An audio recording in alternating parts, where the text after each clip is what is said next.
Magandang araw po sa inyo. Kumusta po mga OFW? Kumusta ang ating mga kababayan na nakatira na po sa ibang bansa? Kumusta? Lalo't na po ang ating mga senior citizen. Kumusta? Ang ating mga Pugong Biyahero team supporters at ang ating mga Peking Koreana team supporters. Kumusta po kayo? Welcome to my YouTube, Miltic Romero TV po. Nakikita nyo ba si mga idol, si Mike mga idol, yung bata na Italiano, no?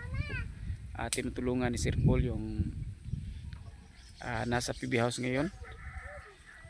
Napaka po nga bata, no? Napaka smart po. Kasi pinanood pala niya ang mga video ni Sir Paul at ni Krishna mga idol, no? Lalo't na po ang mga teleserye nila. Grabe pong tawa ko sa panonood na bata at ito mga idol. Parang sumisikat po ito mga idol, no? Kasi pag i-mention mo ang ngalan ni Krishna, yung sa Peking Koreana, ay siguradong sisikat ka, lalo't na po pag nagba-vlog ka. So napaka-smart po ni ni Mike mga idol, no? Kasi ni-roll out po niya si Krishna, kinull out po niya si Krishna, tapos kanyang inaano sa kanyang vlog. So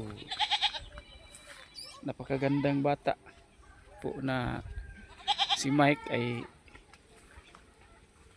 agad nung sisikat kasi hinahanap niya si Mami Krishna niya. Lalo't na po siguro mga idol kung nandoon pa si Krishna, no?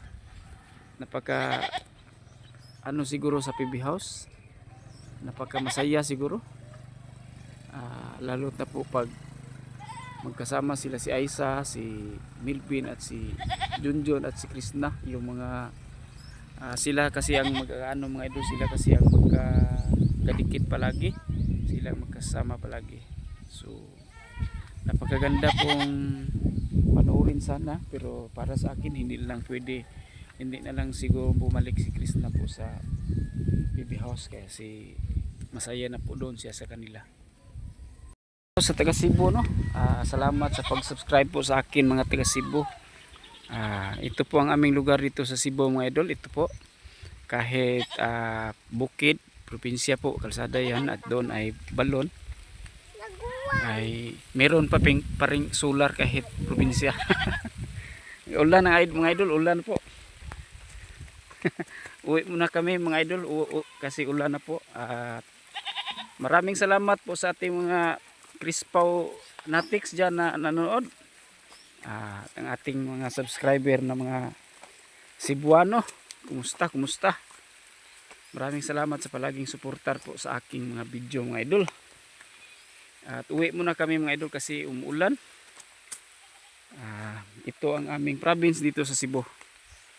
Maraming salamat sa panonood mga idol. God bless po sa lahat.